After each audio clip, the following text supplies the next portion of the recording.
Oneblock skyblock, the Minecraft challenge where you must survive, build your base, and even beat the game all from just one block. In this video, me and two of my friends will be playing Oneblock skyblock for 100 days in Minecraft.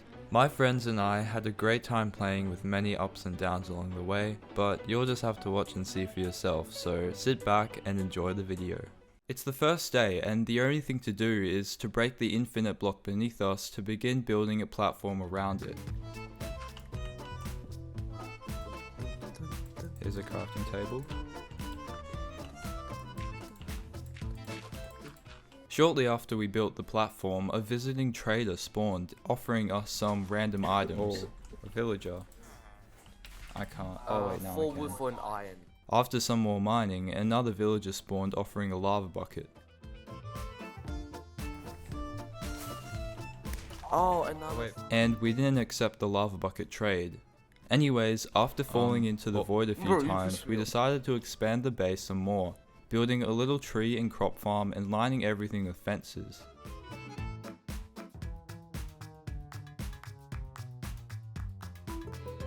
The following day, progress was being made. Trees were growing, the farm was expanding, and Button decided it would be a good idea to build to sky limit and try the MLG. He failed and nearly lost our precious water bucket. Oh, that was so close! You nearly just voided a bucket. Day 3 was more cultivating the land, cutting down trees and mining. We also expanded the base by building a second floor beneath us using water.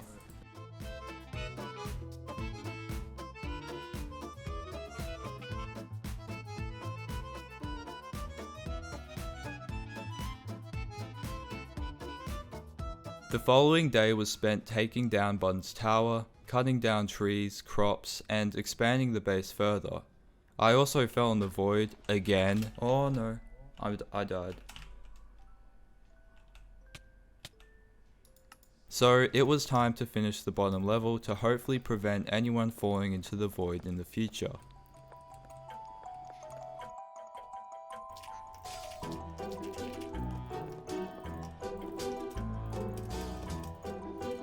The next thing I did was build a platform of moss blocks since we had plenty to spare, to hopefully spawn some passive mobs. Then, the remainder of the day was spent cutting down trees and planting the rest of our saplings, making a huge tree plantation. On day 6, we finished expanding the farm and all the trees had grown. Later that night, we managed to capture a zombie villager, which would prove very useful later on. We made sure that we had blocks above him so he didn't die in the sun. Days 7 and 8 were spent doing some more mining and building.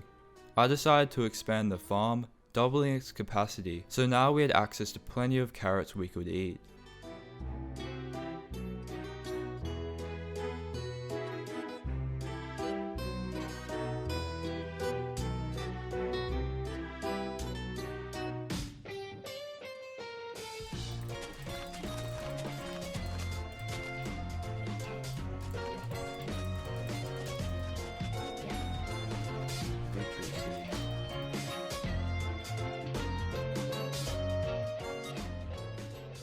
Finally, on day 9, I finished expanding the farm and gathered resources to build a mob farm.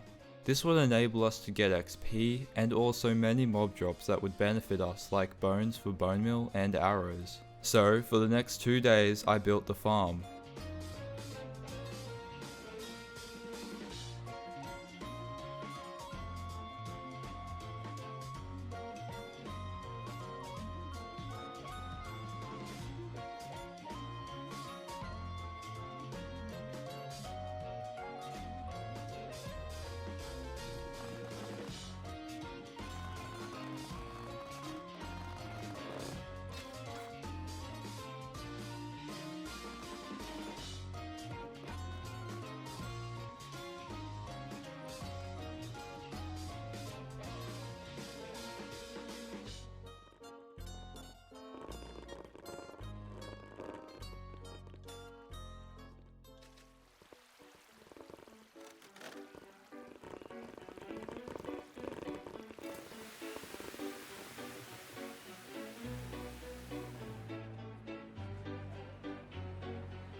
Partway through the night, I was attacked by phantoms, but soon figured out how to easily kill them. Worst jump scare.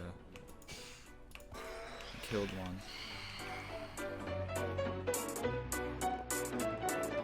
Now that the farm was done, it was time to use it, and it worked like a treat. There's so many mobs. But as I was replacing the slabs above me to try and reach some more mobs, I made a terrible mistake.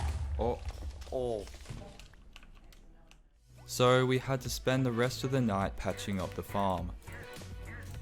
So I'm patching this up. Oh no! That's why we need armor. Oh!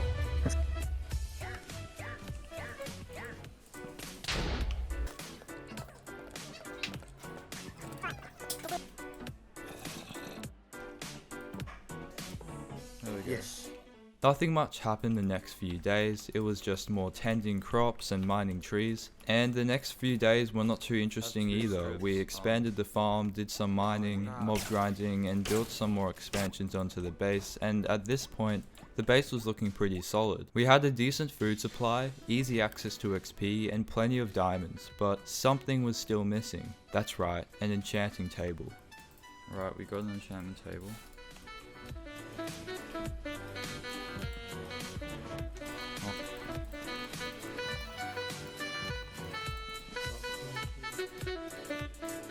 After building the enchanting table, we collected tons more resources and began further expansions to the base. After the creeper incidents earlier, this was my opportunity to make things a little safer by building a large platform underneath our base in case any of us fall.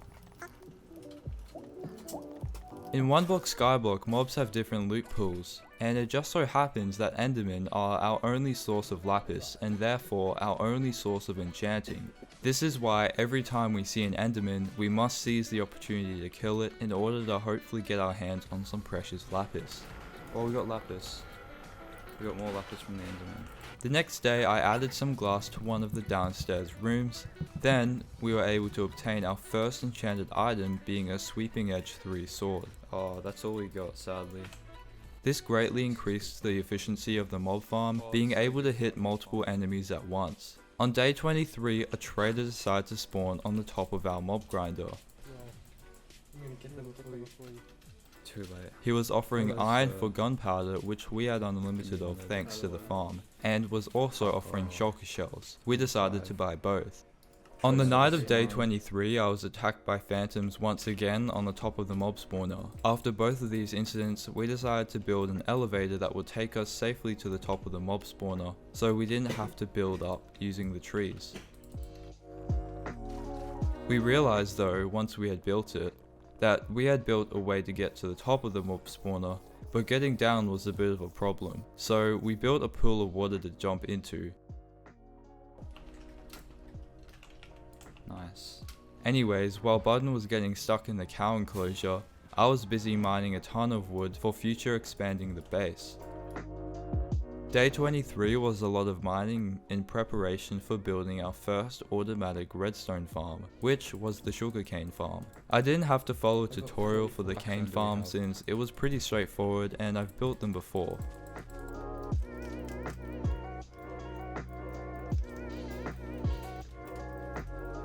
Also, in the middle of building the farm, Button wanted to show me something with the cows. What happens? After building the farm, Button and I made a few changes to the top of the mob spawner to ensure a safer exit by lining up a trapdoor with the water below.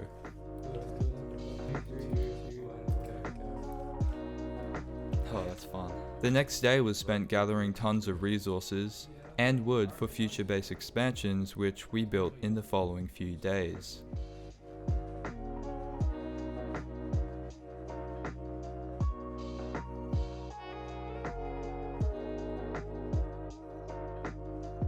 As we were showing Ovone what we had done to the base while he was offline, a wandering trader decided to spawn right in the middle of the cow enclosure. There's so many cows.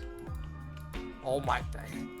What have you done? And after a few minutes of wrestling through the mob of cows and there we go. a few casualties, we finally got him free. Now that Overrun was back, we lit the Nether portal and went on through. Alright, Let's go. Oh, it's just void. How appropriate. Anyways, for Overrun, the remainder of the day was spent hopping between dimensions to gather resources and build a huge platform in the Nether in the hopes that mobs will spawn. Meanwhile, I was doing a bit of everything, killing mobs in the mob grinder, cutting down some trees, and making some finishing touches to the sugarcane farm. On day 31, Overrun was slain by a zombified piglin, and he respawned for some reason inside our mob spawner. So I had to fix that, again.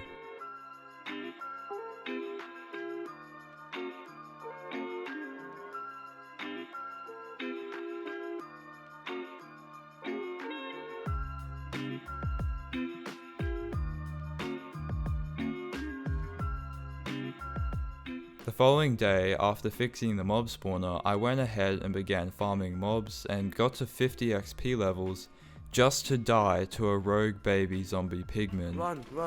I'm on one heart. Oh. Anyways, day 33 was just mining, farming, cutting trees, but I had a few goals in mind. Curing the zombie villager, building an iron farm, building an enderman farm, and of course, beating the game. But my daydreaming was cut short as blazes came through the Nether on our island. And since our island was mostly made out of wood, it began to burn. Don't worry though, we were able to put it out, and after that incident we decided we needed to make the Nether portal a bit safer.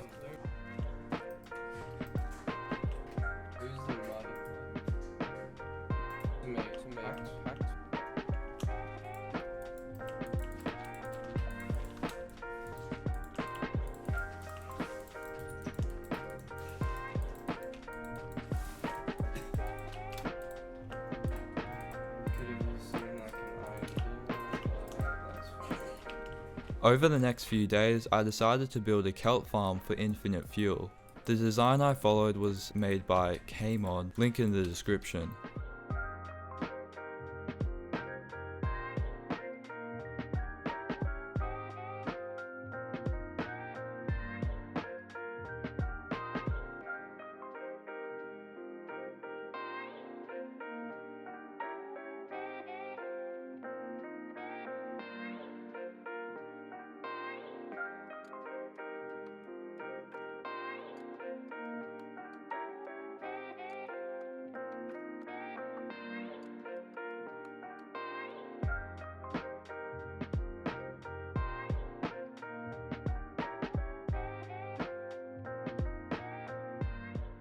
As well as this, I got a ton more enchanted items, including a silk touch pickaxe, which enabled us to get some unique items from the Oneblock, which were impossible to obtain otherwise. This was mainly useful for transporting grass blocks into other paddocks, like the sheep pen.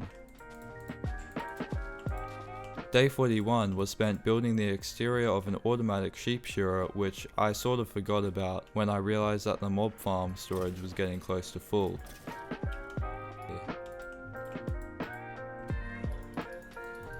To combat this issue, I proceeded to manually try and sort out the drops, but just gave up and decided to build an automatic item sorter to save me some time. The following day, Overrun came back from the Nether with a blaze rod, meaning we could finally free this villager from his suffering and cure him. Alright, my road first, baby. Okay, it's working. Yes. As soon as the zombified villager was cured, I crafted a lectern and began hunting for the Mending trade, as this enchant, combined with our mob grinder, would enable us to infinitely repair our tools and armor.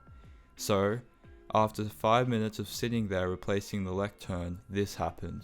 Two emeralds for a mending book. The next few days were spent finally finishing the item sorter, while everyone else enchanted gear and made upgrades to their tools using the enchanting table and mending villager.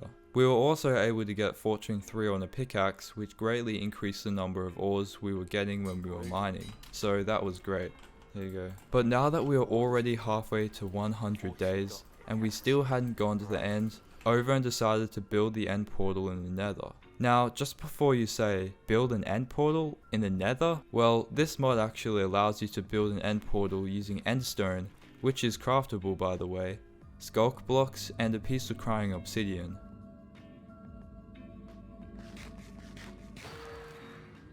Even though I had finished building the item sorter, there was still a ton of more items to be sorted, so that was my job for day 52. Also, now would be a good time to mention that from the one block we were obtaining quite a bit of ancient debris, but we had no smithing templates. That was until Ovone got one from trading with piglins in the Nether, and after duplicating it a few times using diamonds, we were all able to craft our first netherite items. I need to still touch this thing. Also, we traded with our mending villager enough that we maxed him out and enabled us to trade for some name tags, so that was cool, I guess. I'm sorry to say, for days 55 to 57, I had to AFK for about 20 minutes, so I decided not to record, but when I came back to my PC, I forgot to start recording. Luckily, I've still got replay mod to save the day. Basically, before I went AFK, I finished building the sheep shearer, and the only thing left to do was to get the sheep into the farm. By the way, if you're wondering how we got cows and sheep, they didn't actually spawn on our islands, and we had to buy them off traders instead. We bought 2 cows as a food source, but only 1 sheep, which now looking back, it probably wouldn't have hurt to just buy 1 more, but whatever. Anyways, while I was gone, nothing much happened. Button died from falling off the mob farm and luckily didn't lose any of his stuff. And he must also at some point bought a sniffer egg, because when I came back there were 2 of them in this paddock here. Anyways, for the following 2 days, I crafted all the used bows from the mob grinder into fresh ones, to enchant later on in preparation for the Ender Dragon fight. I also built a fence barrier next to the kelp and sheep farm and began expanding the platform a bit further.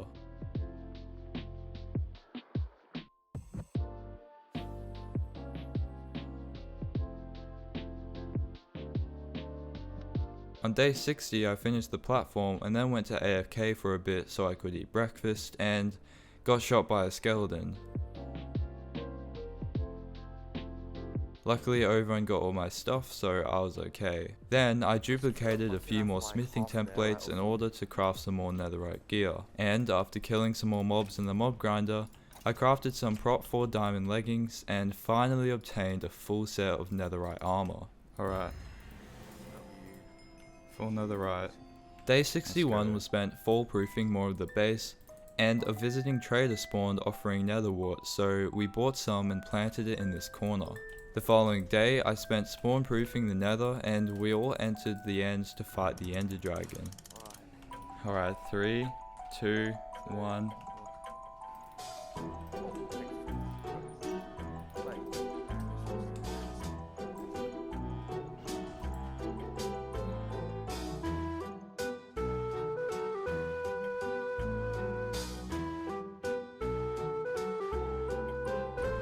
Oh. Is this my stuff? Yeah, this is my stuff. No! Not again, not again, not again.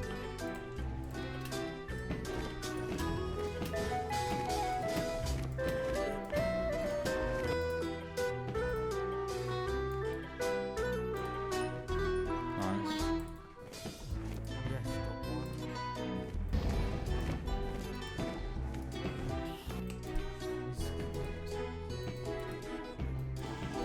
Yes. Alright, grab the XP. Let's go.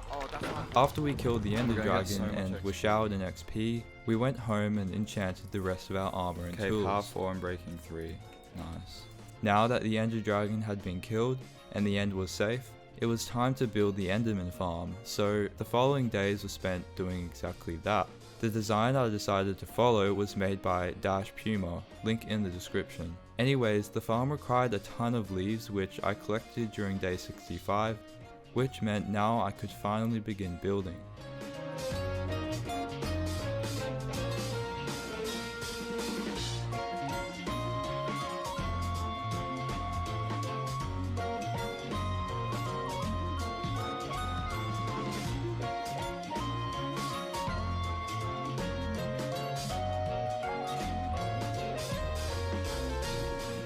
Meanwhile,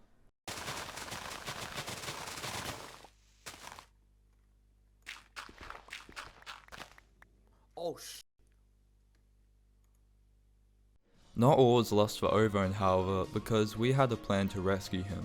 Looking back at this footage, we determined around about to where he fell, so me and Button began spamming water all over the place, and when Overn logged on...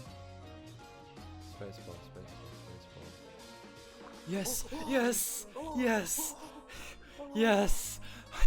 Yes! Anyways, after we saved Overn from the void, we hopped back into the end and finished the farm.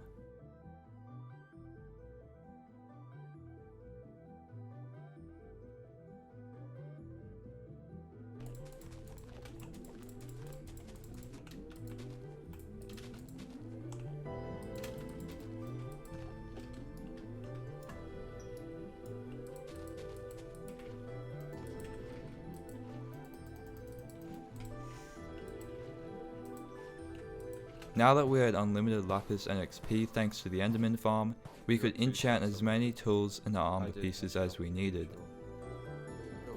Oh, I'm breaking 3, looting 3. On day 62, as I was grinding XP and upgrading my tools and weapons, Overrun was busy constructing a temporary structure in the hopes of spawning another zombie villager.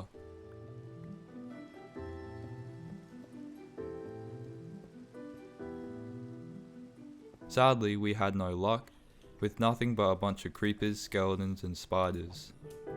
Power 4. Bam. 2 taps.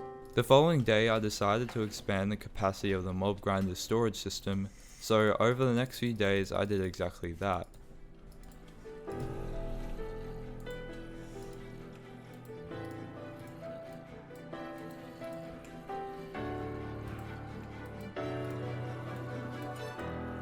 Putting a pause to my sorting, however, on day 74, Ovone had a genius idea. Hey, can a like trader from one block, mate with the trader that we cured? At first, nothing happened, but we quickly realized after a few minutes of chucking bread and carrots at them that they needed beds, so we constructed a giant ugly cobblestone room to contain them, placed down a few beds, and let them alone for a bit. After this exciting breakthrough, I quickly finished sorting the excess items and built a system that disposes of any items that don't belong in the sorted chests.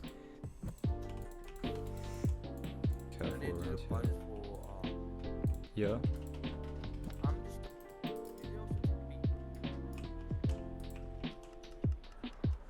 After this, we began planning the Iron Golem farm, which would require 12 villagers and 4 zombies. As Ovone began constructing the Iron Golem farm, I wanted to do something about the mob grinder to hopefully prevent any future shenanigans involving creepers. So I grabbed a stack of obsidian from our chest and began covering the mob grinder in obsidian. So we can... Oh no.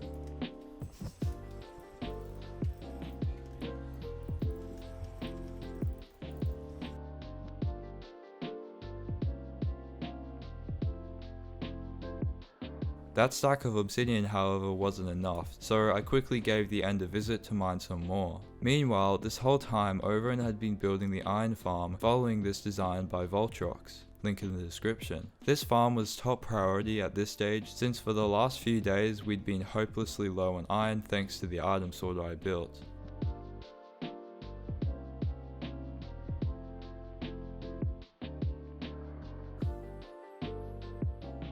Anyways, on day 80 I decided to go and see the progress for myself, and now that I was finished creeper proofing the mob spawner, I figured I could help out with the iron farm to speed up the process. So for the next 5 days we did exactly that.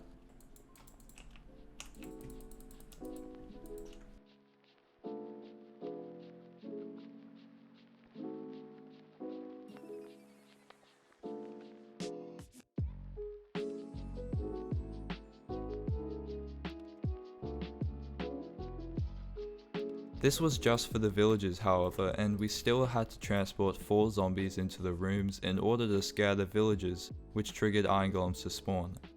And the zombies were just as bad as the villagers. For example, on the evening of day 89, Ovone, after building another temporary box for spawning the zombies, was knocked into the void by a mob of them.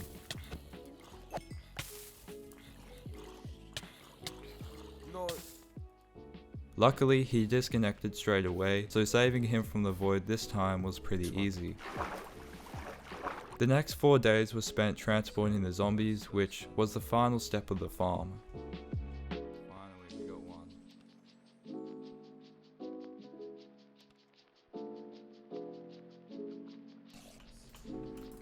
No, no, I mean, please. Oh no, I fell in.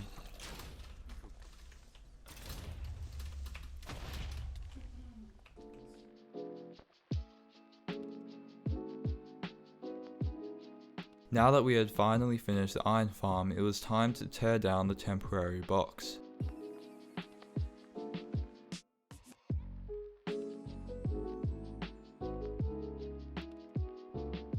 After doing so, I went ahead and placed down some fences and made some finishing touches like building a railway that connected the farm to our main base.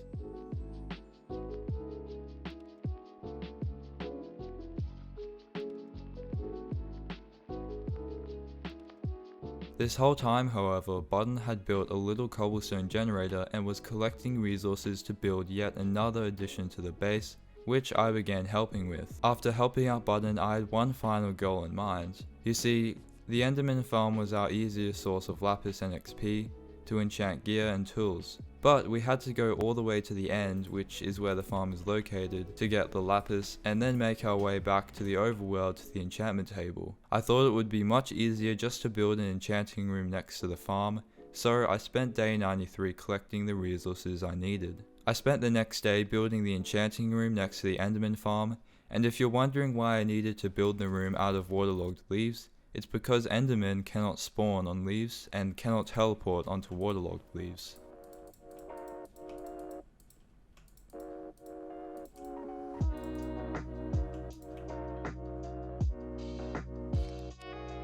Anyways, now with the new enchanting room built, I grinded some more XP and enchanted some gear. Coming back into the overworld the following day, I realized we never built a proper cobblestone generator, and even though the temporary one that Button built works, it's not efficient in the slightest. So on day 96, I began gathering resources required to build a more efficient cobblestone generator.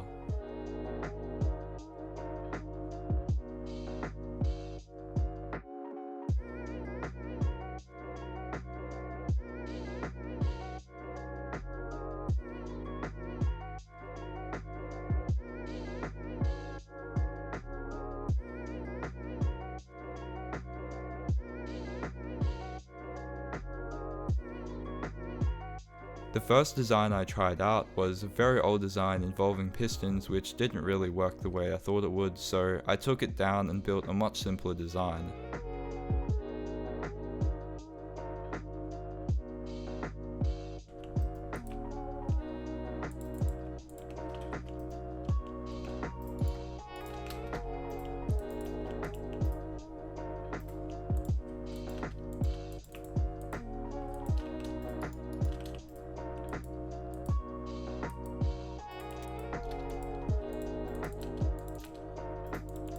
While I was building this, Overrun was busy with something else. He decided to build a chicken farm, which turned out to be not very efficient and kind of a fail, honestly.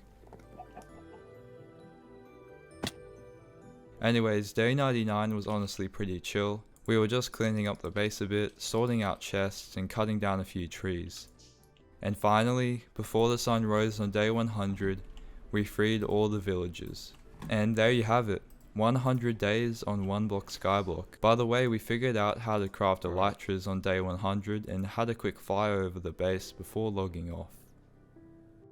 Flyover of our Oneblock base after 100 days. Let's go to the Iron Golem farm. I'm gonna get a photo. I got a pretty good one. Our super ugly Iron Golem farm. And over to our even uglier mob spawner. Coming down to our item sorter. No.